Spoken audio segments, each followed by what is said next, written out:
Magandang buhay sa lahat at welcome na welcome po kayo dito sa aking Mathematics Tagalog tutorial. Sa video na ito ay magpipresent po ako ng different multiple choice question for this first quarter periodical test. So ito po ay Mathematics 10 at nakafocus po ito sa arithmetic and geometric sequence. So ito po ay part 1 ng aking ginagawang practice review for the first quarter. Okay, so let's start with number 1 question. Arithmetic sequence is to common difference. Then, geometric sequence is to blank. Okay, so ito yung pagbabasehan po natin. In arithmetic sequence, there is a common difference. Kasi, sinusubtract po natin yung terms sa arithmetic sequence para makuha yung common difference. But, sa geometric sequence, yung mga terms po ay dinidivide po natin para makuha po yung common, since yan po ay division, common ratio. So our answer for number 1 question is letter B. Okay, so about this number 2 question. The arithmetic mean between two terms in an arithmetic sequence is 39. If one of these terms is 32, find the other term. So we have choices A, B, C, and D. Okay, so paano po makalculate ito? Ganito lang po yon. Okay, so sabi po ng problem, meron po siyang arithmetic mean. Take note, the word mean, ibig sabihin singular. So isa lang po yung arithmetic mean ng dalawang terms or between two terms. So ito po, given here that the arithmetic mean is 39. If one of these terms is 32, find the other term. So between two terms, kapag yung isang term daw ay 32, what is the other term? So yung 32 ay pwedeng ilagay sa left ng 39, pwede naman pong sa right ng 39. Kasi hindi po sinabi yung 32 kung first term or third term. So kahit saan po yan. So in this case, ilalagay ko po sa first term. So kapag yung first term niya ay 32, one of these terms is 32, ito po yung arithmetic niya 39, what is the other term? So ano po yung nasa right ng 39? So notice here, para makuha po natin yung next term sa ating sequence, 32, 39, kukunin po natin yung kanyang common difference since arithmetic po ito. So yung common difference ay susubtract po natin from right to left yung kanyang term. So 39 minus 32 is 7. Ano po? So 7, ang common difference din, para makuha po yung next term, itong common difference, i-add lang po natin sa 39. So 39 plus 7, that is equal to 46. So ibig sabihin, sabi po dito, find the other term is 46. At ito po ay letter C sa ating choices. Okay, so about this number 3 question. Which is true in the number pattern 1, 4, 9, 16, 25? So we have choices A, B, C, and D. So ito po yung ating number pattern. Hindi po niya sinabi kung anong klaseng sequence, basta nakalagay po number pattern. Ano po? So 1, 4, 9, 16, 25. So we have the choices. The next term is obtained by adding 6. B, the next term is obtained by subtracting 6. Letter C, the next term is obtained by squaring 6. And D, the next term is obtained by dividing 6. So, take note here. Meron po ba tayong pattern na makikita? 1, 4, 9, 16. Kung ito ay arithmetic sequence, isusubtract natin. Tingnan natin kung pwede ang arithmetic sequence. So, 4 minus 1 is, what is 4 minus 1? 3. But, 9 minus 4 dito is 5. So, hindi po o walang siyang common difference. Ano po? Hindi magkapareho yung difference. So, ibig sabihin, hindi siya arithmetic sequence. And then, kapag naman siya ay geometric sequence, 4 divided by 1 is 4. 9 divided by 4 is not 4. So, hindi rin siya geometric sequence kasi wala din siyang common ratio. Ito po ay number pattern lang. So, titingnan po natin. So, notice here na yung 1, 4, 9, 16, 25, lahat po yan ay perfect square number. Ano po? So, in-square lang po yung counting numbers. Let us say, the counting numbers are 1, 2, 3, 4, 5. Then, square mo yung 1 is 1, square mo yung 2 is 4, square 3 is 9, square 4 is 16, the square of 5 is 25. So, in-square lang po niya yung counting numbers. Okay? Kaya dito, paano po makuha yung next number dito? Okay. So, ang gagawin lang po natin ay square lang po natin yung next number sa 5. Ano po? So, anong next number natin dito? Okay? Ang counting number na susunod sa 5 ay 6, kaya 6 times 6 is 36. So, ang next number dito ay 36. Kaya, sa pamimilian, meron po itong adding, subtracting, squaring, dividing. So, ito pong squaring 6. Ano po? So, that is letter C po sa ating choices, ang ating sagot dyan. Okay, so about this number 4 question. In the arithmetic sequence, negative 8, negative 5, negative 2, and so on, which term is 13? So, ang tinatanong po ng problem dito sa arithmetic sequence na ito ay, pang ilang term daw po ang 13? Kaya sa choices, we have A, B, C, D. Ang choices dito ay 8 term, 9 term, 10 term, and 11 term. So, pang ilang term nga ba ang 13? Mula dito sa ating arithmetic sequence na ito. Ganito lang po yon. Para makuha po kung pang ilang term yan, gamitin po natin yung formula ng ating arithmetic sequence. So, dito po we have A sub n, A sub 1, and D. So, yan po yung kailangan nating makuha ang value para may substitute dito sa formula. So, ang A sub n po natin, ito po yung last term, pinakang dulo. Given po dito, which term is 13? Ibig sabihin, ito po yung A sub n natin or nth term. Okay? Or last term natin yan. Okay? So, 13, ito na siya. A sub 1, ang A sub 1 po ay, ano po, first term. Okay? Ang first term po natin ay ito pong negative 8. Lagay po natin negative 8.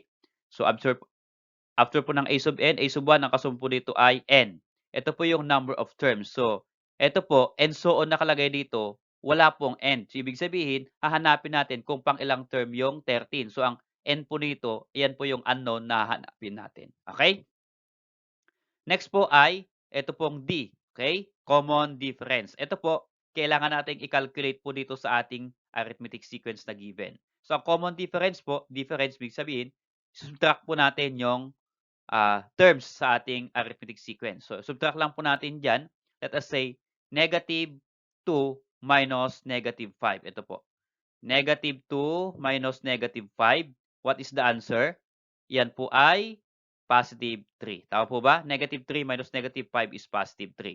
Okay, so mula po dito sa ating formula, substitute natin lahat ito, and then ang maiiwan po ditong variable ay yung n na lang. Ito po yung number of terms. Okay? Substitute po natin, a sub n natin, ito ay 13. Lagay po natin dyan.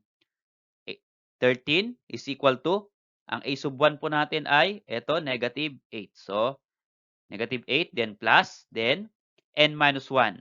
So, n minus 1, wala po tayong isa-substitute sa n, kaya stay n lang po, kasi yun po yung hahanapin natin. So, n minus 1, and then yung d. D is the common difference, which is equal to 3. Okay, so notice here, lahat na po yan ay may value, n na lang po ang variable. So, simplify po natin. Paano po simplify yan? Okay, ganito lang po yun. 13 is equal to, or 13, pwede na pong i-transpose itong negative 8. Pag nilipat po sa kabila ng equal sign, negative 8 will become positive 8. So, plus 8 na po yan. So, 13 plus 8, then equal to, ito naman po, n minus 1 times 3. N minus 1 times 3, distributive property. Ganito lang po yan. Multiply po natin 3 times n. What is the value?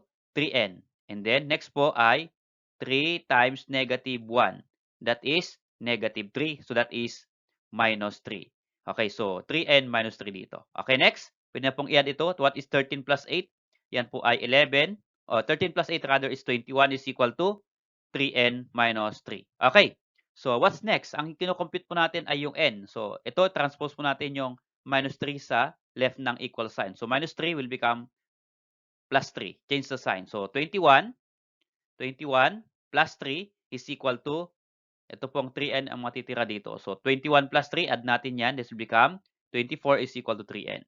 Again, n lang po ang kinukuha natin. May kasamang 3. So, to remove 3, we are going to divide 3 to both sides of the equation. And then, cancel po natin itong 3 na yan. Okay? So, what is 24 divided by 3? 8. So, ibig sabihin, 8 is equal to n. Ang n or pang ilan daw yung 13? Nth term natin. Which term is 13? Ito po yung 8th term. So, sa choices, letter A po. 8th term. Okay. Okay, so about this number 5 question. What is the 8th term of the arithmetic sequence 3, 7, 11, 15? So actually, maliit lang po yung numbers or yung terms ng ating arithmetic sequence. Pwede na pong magmano-mano. Ano po? Hanapin mo lang po yung 8th term. So 15, ano pong kasunod na number? Kunin po lang po yung ating common difference. So 4 minus 3 is 4. Ang common difference pa ay 4. So i-add mo lang po 15 plus 4, 19 plus 4 plus 4 plus 4 hanggang makuha po yung pang 8th term. Yun po yung gagawin kapag ganyan na maliit lang yung number. Pero kapag malaki yung number, hindi po pwedeng ganon. Ano po? So pwede po natin gamitin yung ating formula ng finding the 8th term. Ito po ulit. So kailangan nating ma-determine lahat po ulit ng value sa ating formula. Ito po a sub n, a sub 1, n, and common difference. Okay. So take note. Paano po? Okay. So ang ating a sub n, ang last term po natin ay ano po? Wala po. Yan po yung hahanapin natin yung pang 8th term. Ito po yung last term. So yan po yung ating unknown. So ang ating pong a sub 1, first term dito ay 3. So a sub 1 natin lagay natin ay 3. Then ito pong n, number of terms. So, nakalagay po dito yung number of terms, 8 term. So, ang n po natin dyan ay 8. And then, ang common difference po natin dyan, so wala pong given na common difference dito, andito po sa sequence. So, subtract lang po natin yung terms. Always, from right to left po ang pag-subtract. So, 7 minus 3, that is 4. So, ibig sabihin, 4 po ang ating common difference. Okay? Substitute po natin sa ating formula. So, a sub n, ito po yung unknown natin. Ito po yung pang 8 term, kaya a sub 8 is equal to, a sub 1 po natin ay 3. Okay? Plus, n minus 1, ang n po natin ay 8, kaya yan po ay 8 minus 1 times common difference natin na d is 4, kaya times 4. Okay? Simplify lang po natin dito. Ang unang simplify po dito ay ito pong 8 minus 1. Okay? So, 8 minus 1 is equal to 7, then times 4. And then next po, after that, 8 minus 1 is 7. Ito naman pong multiplication bago natin i-add. 7 times 4 is equal to 28. And then, 28 plus 3 is equal to 31. So, ibig sabihin, ang a sub 8 or yung 8th term of this arithmetic sequence is 31. Saan po dito sa ating choices? Ito pong letter A, 31. Okay, for number 6 question. The geometric mean between the two terms in a geometric sequence is 24. If the third term is 8, find the first term. Okay, so yung question na ito ay kagaya po ng arithmetic sequence kanina. Ano po? So ito naman po ay geometric sequence. So given po that the geometric mean between two terms ay 24. So lagay po tayo.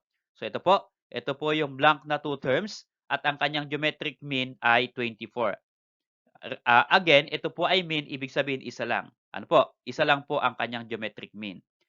Given po dito that if the third term is 8, so ito po yung first, ito yung second, ito yung third. So ibig sabihin, lagay po natin yung 8 dito as third term, that is 8.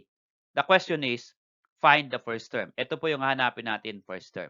So in this case, since yung ating pong given na geometric sequence ay whole number, madali lang pong ma-identify yung first term kasi may pattern na pulit tayo dito. 24, 8. Ano po? Parang pag ganun siya, papunta sa left, mag-multiply tayo lang ng 3. So, 3 times 8 is 24. 24 times 3 again dito is 72.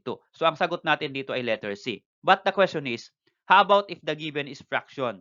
Mayroon pong i-oral na ganyan. Ano po? So, ano pong gagawin natin para makuha yung first term? Ang gagawin lang po natin dito, kukunin natin yung common ratio since ito po ay geometric mean. So, common ratio. Paano yung common ratio? I-divide natin yung right sa left. So, let's become 8 divided by 24. So, simplify po natin para mas maliit yung number or reduce natin. 8 over 24 in lowest term is equal to 1/3. Okay, so yung 1/3 na yan ay going to the left. Itong 1/3, i-divide lang natin sa 8 para makuha yung 24. So, 8 divided by 1/3 is 24. Okay? And then, i-divide din po natin yung 24 sa 1/3. Okay? So, 24 divided by 1/3 is equal to 72. Okay, so ayan po ay 72. Okay? Ito po ay letter C sa ating choices. Okay, so about this number 7 question. Find the sum of the numbers between 1 and 100 which are divisible by 6. Okay, so we have choices A, B, C, and D. So the question here is, hahanapin po natin yung sum ng numbers between 1 to 100 na ang numbers ay divisible by 6. So paano po kaya yun? So ito po pagbabasehan natin yung divisible by 6. Dito po tayo mag-start. Ang divisible by 6 na numbers ay start po tayo ng 6 and then skip counting lang po tayo. So 6, ang next number ay 12, next number ay 18. So 6, 12, 18. Ibig sabihin yon, kapag titingnan po natin yung terms na 6, 12, 18, meron siyang common difference. Ibig sabihin, ito po ay sum of arithmetic sequence. So, ang formula po for sum of arithmetic sequence ay ito po, S of n, S stands for sum. At ito po yung ating formula. Okay, so lahat ng variable dito sa ating formula, kailangan ma-determine natin para i-substitute natin at makalculate yung sum. Okay? So, ano po yung A sub n? Ito po yung ating sum. Ano po? So, S sub n, sum, n, number of terms, A sub 1 first term, and D common difference. So, ano po yung S sub n natin? Ano po yung sum? Yan po yung ating hahanapin. Ano po? Okay? So, hahanapin natin kasi yan po yung nakalagay sa question, find the sum. Next, I, n. Ito po sa formula, I, n. Ano po? So, what is n? Number of terms. Ang tanong, ilang po bang numbers between 1 to 100 ang divisible by 6? Ang kailangan natin dito ay trial and error method. Magmumultiply tayo ng number na ang sagot hindi lalampas sa 100.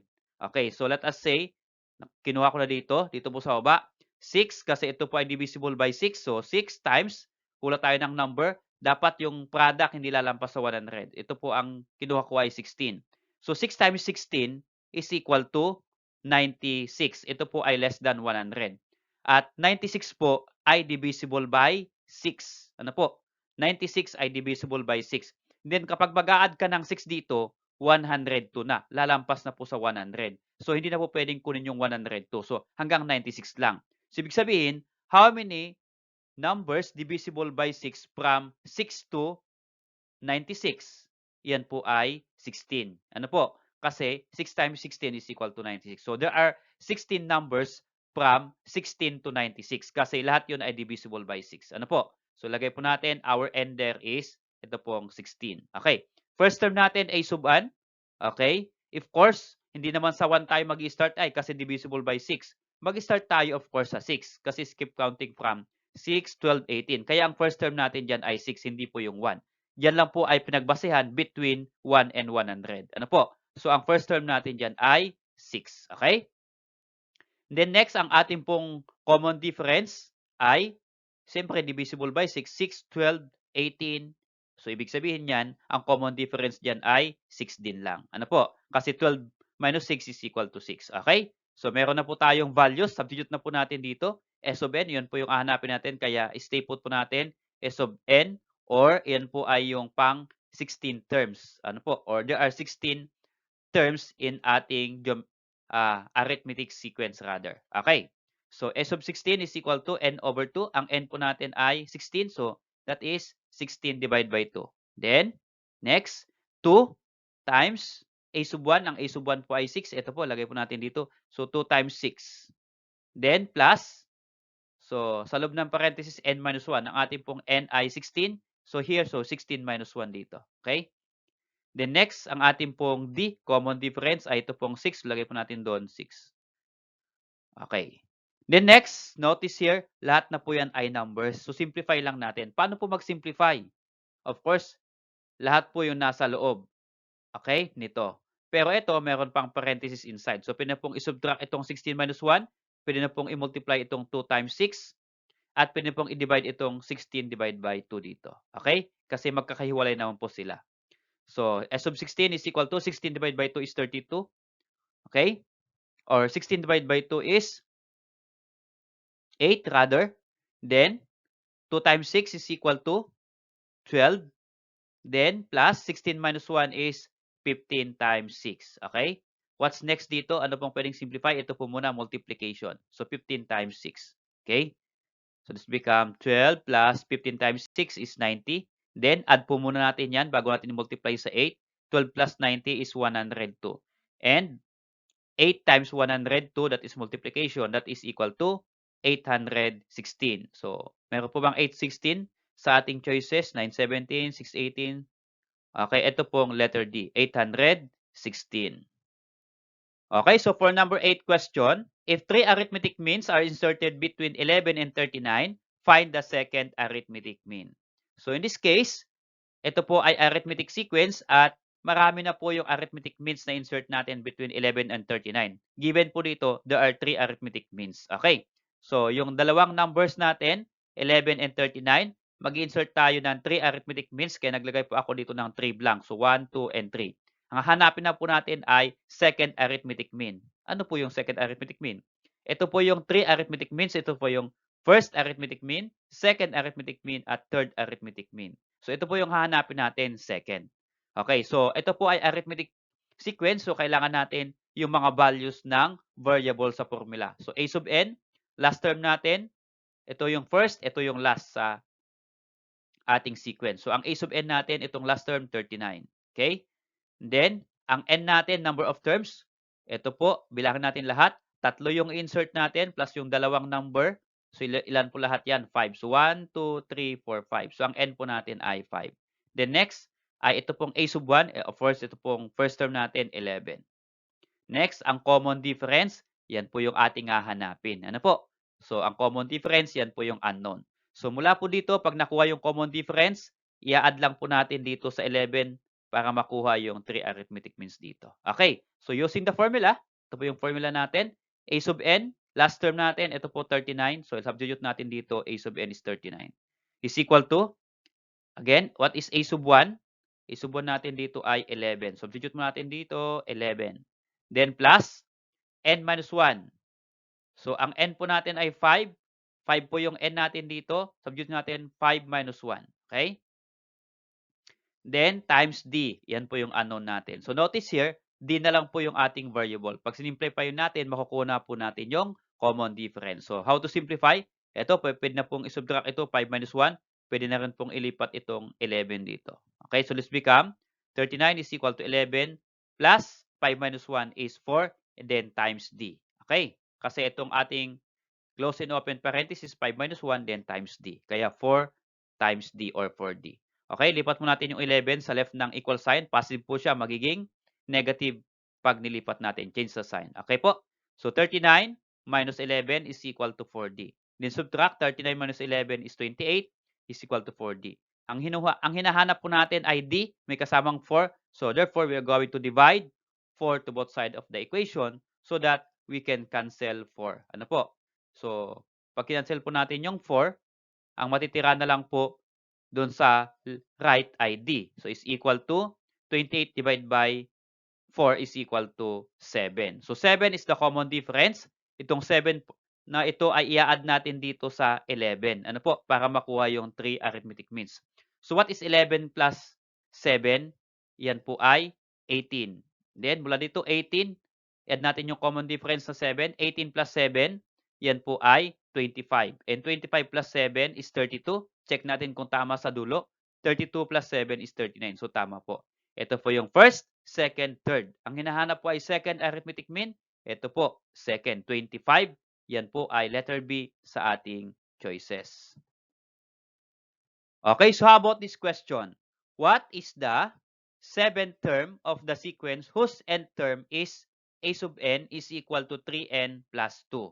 So in this case, hindi po to arithmetic sequence, hindi po ito geometric sequence. Ito po ay number pattern lang. Ano po? So substitute lang po natin yung seventh term. Ang seventh term, iyan po yung n number of term. Lalagay po lang po natin yung 7 dito, then simplify lang po natin. So paano po? Ito po lang po yan. A sub n is equal to 3n plus 2. Yung n, substitute po natin dito. 3n, ibig sabihin, 3 times n yan. Kaya, pag sinubstitute natin yung 7 na n, 3 times 7. Then, bring down plus 2. Then, multiply first. 3 times 7 is 21. Plus 2, 21 plus 2 is equal to 23. And that is, letter B po sa ating choices, B is equal to 23. Okay, for number 10 question.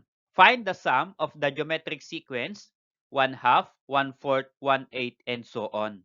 So, yung mayroon po tayong tatlong tuldok dito, ibig sabihin, ito po yung palatandaan na ito po ay infinite geometric sequence. Ano po? So, iba po kasi yung gagamitin nating sum sa geometric sequence na finite at infinite. So, ano po yung formula for infinite geometric sequence? Okay, ito lang po yung ating formula. Yan. S sub infinity or as sum of infinity is equal to a sub 1 over 1 minus r. A sub 1 is first term, r is common ratio. So, ito po yung symbol ng infinity. So, ito po ay S sub infinity. Ano po? So, kailangan po natin makuha yung value ng a sub 1. Ang a sub 1 po natin dito, ito po 1/2 first term natin. Ano po? So, lagay po natin muna yung given. A sub 1 is 1/2. Then, ano po yung ating r common ratio? Ang common ratio po makukuha natin dito sa terms. Ang common ratio po, i-divide natin from right to left yung terms. So, ito pong kunin natin mas maliit, 1/4 divided by 1/2. Dito po ilagay sa baba. So, R is equal to 1/4 divided by 1/2. So, paano po mag-divide ng fraction? Ganito lang po yan ang shortcut. Multiply lang po natin itong numerator at denominator sa kabila. So, 1 times 2 is equal to 2. At yung 2 po yun ay numerator sa magiging sagot natin. Then, ang denominator po niyan ay ito naman po sa kabila. 4 times 1 is equal to 4. So, divided by 4. Okay. So, ito po, 2/4 ang ratio. But 2/4 ay kailangan nating simplify to lowest term para mas madali.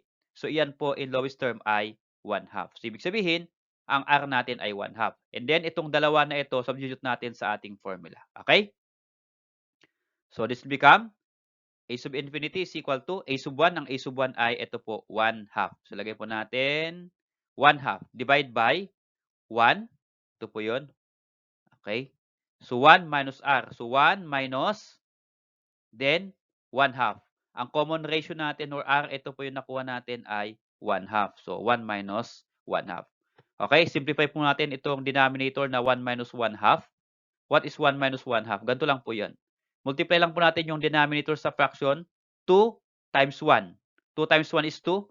Since ito po ay minus, kaya imaminus natin yung sagot sa numerator. So, 2 times 1 is 2. Minus 1 is equal to 1. Then, kunin po natin yung denominator na 2. Kaya, iyan po ay 1/2. Or, yung isa, bawasan mo ng kalahati, kalahati ang matitira. Ano po? 1 minus 1/2. Okay, what is 1/2 divided by 1/2? Simple. A number divided by itself is equal to 1. Okay? But, ang tanong nyo, paano kung hindi nagkataon na ito po ay 1/2 divided by 1/2, magkaibang fraction? Ganito lang po yun. Multiply mo lang po yung yan, numerator. Yung numerator dito sa taas, 1, then yung pinakang baba. So, what is 1 times 2? Lagay ko po sa taas, that is equal to 2. Okay? Then next, ay multiply naman po natin dito sa gitna. Okay? Ito po, lagyan ko ng mark. 2 times 1 naman po dito. So, what is 2 times 1? 2 times 1, 2. So, yung sagot po dito, i-divide po dun sa naunang sagot kanina. So, lagay ko po dito. So, 2 din lang. Okay? And, notice here that 2 divided by 2 is equal to 1. Okay? So, ang ating sum of infinity of this geometric sequence is equal to 1. Ito po ay letter B sa ating choices. Okay, for number 11 question, which of the following is a geometric sequence? O, madali lang ito. Ano po? Simple question. So, geometric sequence, nasaan po daw po dito ang geometric sequence? So, hanapin mo lang dyan yung may common ratio. Ano po? Pag common ratio, i-divide lang natin from right to left. So, pag magkapareho po yung quotient, yan po ay geometric sequence. So, subukan po natin. 4 divided by 2 sa letter A, 4 divided by 2 is 2. 8 divided by 4 is 2. 16 divided by 8 is 2. Ito, mayroon na po siyang common ratio. So, pwede pong iyan ang sagot natin. That is letter A. So, check mo natin yung other choices. What is 8 divided by 6? 6 divided by 4. 4 divided by 2. Pare-pareho po ba ang quotient? Hindi po. Yung 8/6 fraction po yan. Pero yung 4 divided by 2 is 2. Hindi na fraction. Ibig sabihin, hindi ito geometric sequence. Actually, ito po ay arithmetic sequence. Ganoon din po sa letter C, arithmetic sequence din po ito. Ano po? So, ang sagot natin dito ay letter A. Iyan po yung ating, o iyan po yung geometric sequence. Okay, so about this number 12 question. Grade 10 students are tasked to form a triangular pyramid out from 400 blocks. How many layers of blocks can be made if there are 39 blocks in the bottom and only one block at the top of the pyramid? So we have choices A, B, C, D. So ang tanong dito ay how many layers yung ating pyramid. Ano po yung pyramid or triangular pyramid? So drawing ko po sa taas. Ganyan po yan. Ano po? Triangular pyramid. Okay? So, sa pinakang bottom ay 39 blocks yung sasalansan natin dito. So, 39. Hanggang sa makaringta sa pinakang tuktok, 1 na lang po yung block niya. So, paano po natin gagawan o i-imagine natin paano po magkakaroon ng triangle yung blocks? So, ibig sabihin, hindi pwedeng pantay-pantay o the same po yung number ng blocks na ilalagay natin. Ano po? Magbabawas po tayo dyan para maging triangle. So, kapag ang pinakamababa ay 39, 39 dito, ibig sabihin magbabawas tayo ng isa para maging triangle siya. Para makulangan ng isa, papaliit siyang ganon. Ano po? So, ibig sabihin, 39, kasunod na layer, 38, kasunod, 37, and so on.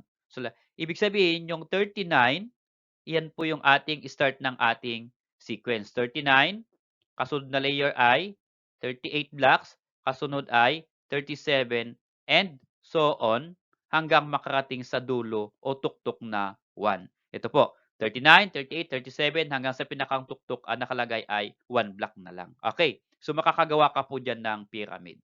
So in this case, 39, 38, 37, ito po ay arithmetic sequence. So ibig sabihin, gagamitin po natin yung sum of arithmetic sequence kasi given po dito yung total number of blocks, yung nagamit lahat sa pyramid. So sum of blocks po ito. So sum of arithmetic sequence ang kailangan nating formula na gamitin. Okay, so mula sa formula, S of n, lagay po natin yung given, 400. There are 400 blocks na ginamit po sa pyramid. Ano po?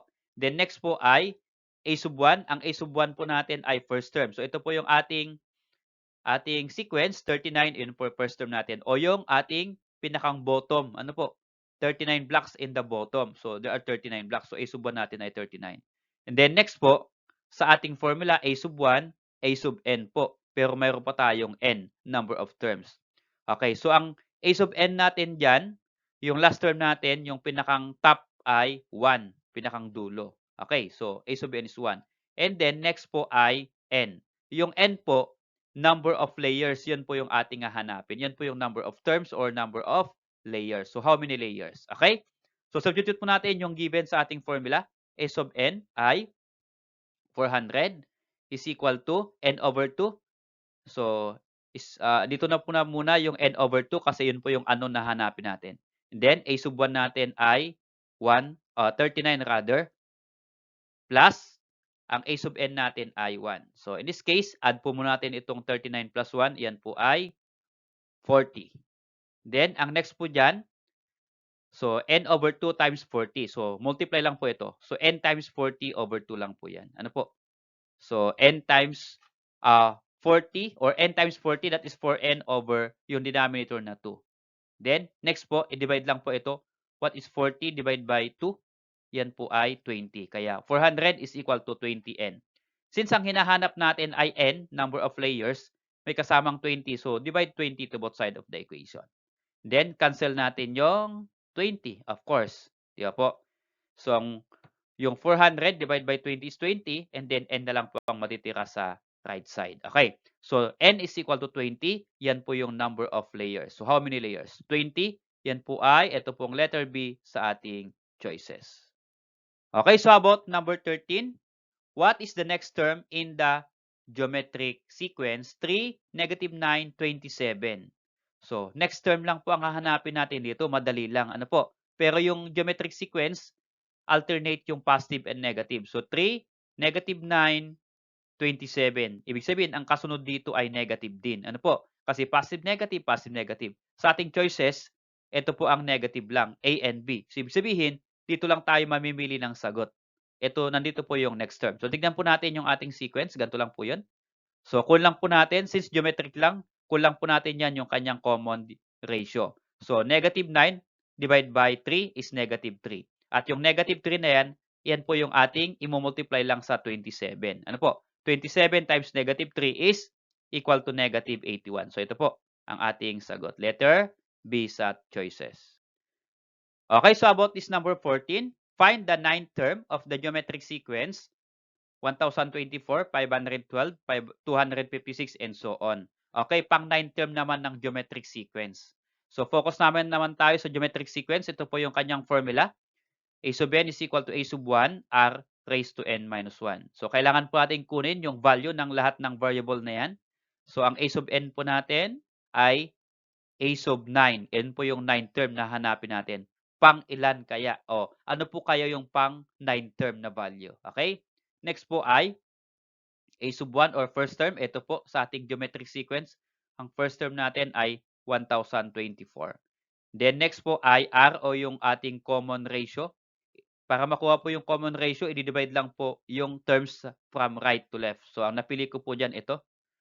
So, 512 divided by, ito magkasunod, 1024. So, reduce to lowest term, yan po ay 1/2. Okay. Then next, ang kulang po dyan ay n. So, ang n po natin dyan ay, since nakalagay po ay 9 term, ibig sabihin, pang-siyam. Okay, there are 9 terms. Okay? So, n is equal to 9. Substitute po natin, a sub n is a sub 9 is equal to, a sub 1 po natin, o yung first term natin ay 1024, and then r. Ibig sabihin ng a sub 1r, a sub 1 times r. Kaya dito, since may number na, maglalagay po ako ng point for number or that for multiplication rather. Ano yung r natin? Common ratio is 1/2. So 1/2 po. Then raised to n minus 1. So ang n po natin ay 9 kaya 9 minus 1. So ano pong unang simplify natin diyan? Ito po ang ating exponent 9 minus 1. Yan po ay 9 minus 1 is 8. Then after po ma-simplify yung 8, ito po yung exponent ng 8. Okay, so paano po i-simplify yan? Ganito lang po yan. Since fraction, 1 raised to 8. Bigyan po natin ng exponent na 8 yung 1. 1 raised to 8 is equal to 1. Because 1 times 1 times 1 times 1 hanggang 8 ay 1. But 2 raised to 8 is equal to 256. And then, multiply natin. 1024 times 1 divided by 256 lang po yan. Okay? So, taas po natin. Yan. So, pag multiply natin yan, 1024 times 1 is 1024 divided by 256. And if you divide, that is equal to 4. May 4 po ba sa ating choices? Meron po. Itong letter D. Okay, so about this number 15 question, find k so that k minus 1, k plus 5, and 7k minus 1 will form a geometric sequence. So this time, pwede po ninyong i-post yung video na ito at sagutan po ninyo kung ano po yung value ng k. Ang value ng k po dyan ay 2. Ano po? Kaya 2 po yung nakalagay sa choices. Okay, so i-post po ninyo, calculate po ninyo, at yung sagot ay nasa dulo po ng video na ito. Salamat sa pod kaibigan. Kung nagustuhan mo yung video na ito, please click like and subscribe kung bago ka pa lang po dito sa aking channel.